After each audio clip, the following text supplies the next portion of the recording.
The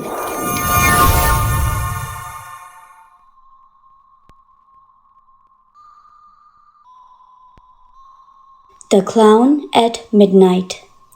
This is a story about a man who hires an entertainer for his son's birthday party. It is inspired by two famous quotes from Lon Chaney and Stephen King. Nobody Likes a Clown at Midnight by Stephen King.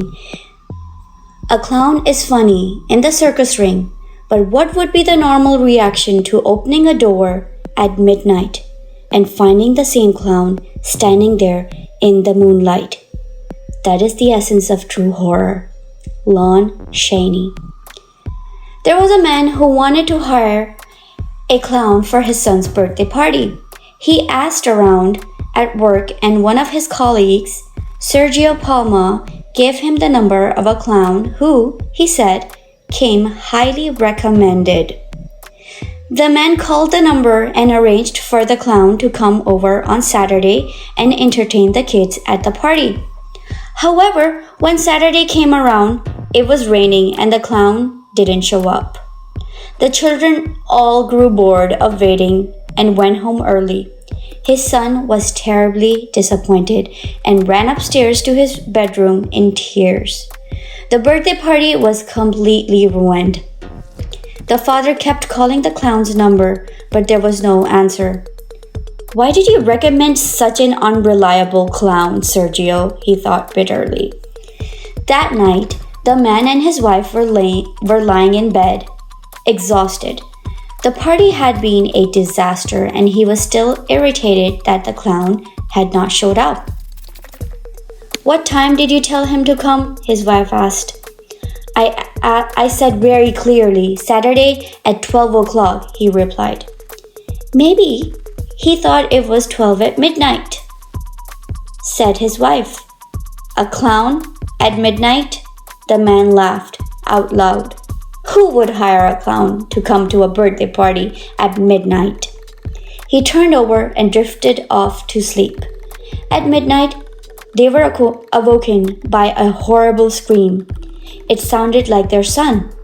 "Something's wrong," whispered the mother, turning on the light. "Stay here," said the man, jumping out of the bed. "I'll check on him.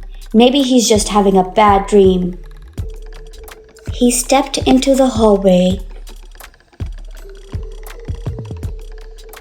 and immediately stopped in his tracks. There was a trail of muddy footprints on the floor. They were too large to belong to a normal man. The footprints looked like clown shoes. They led from the open window in the bathroom down the hallway to his son's bedroom. "A clown?" thought the horrified father. "A clown at midnight?" And then, without knowing why, he remembered something about Sergio Palma, his friend from work who had recommended the clown. Sergio had two sons, but one of them had died not long ago under mysterious circumstances.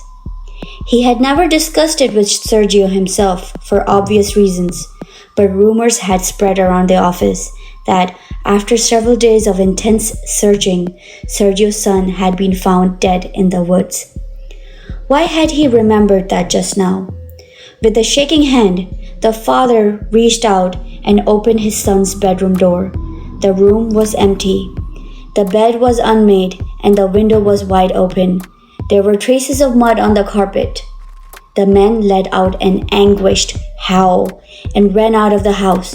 His wife followed him. He started calling his son's name over and over. The neighbors turned on their lights and came out to see what was wrong. "Someone has kidnapped my son," the man cried. "It was the clown." One of the neighbors called the police, and a few minutes later, several squad cars arrived. They immediately spread out and started searching the area for the missing boy. Just then, the man received a phone call. It was his colleague, Sergio Palma. He was crying. Between babbles and sobs, Sergio tried to apologize for what he had done. "What did you do?" cried the father. "What did you do? Where is my son? Who was that clown you told me to hire?" I don't even know, Sergio whispered. His voice was barely audible. I don't even know if he's human, but I know he is hungry. Always hungry. Hungry for more victims. He took my oldest son. Then last week, he came back for my youngest. I told him to take yours instead. I'm sorry. I'm sorry. Tell my son I love him. Where is he? Screamed the man. Where is my son? Look in the forest, Sergio whimpered. He always nails the heads of his victims to the trees as a signal. What the hell you mean by that? The man screamed. Before he could say another word, he heard the sound of a gunshot on the other end of the phone, and the line went dead. The father dropped the phone and ran out of the house. He went into the forest, which stood behind the house. When he came to a big, gnarled oak tree, he suddenly stopped, sank to his knees, and began crying uncontrollably. He had found what remained of his son.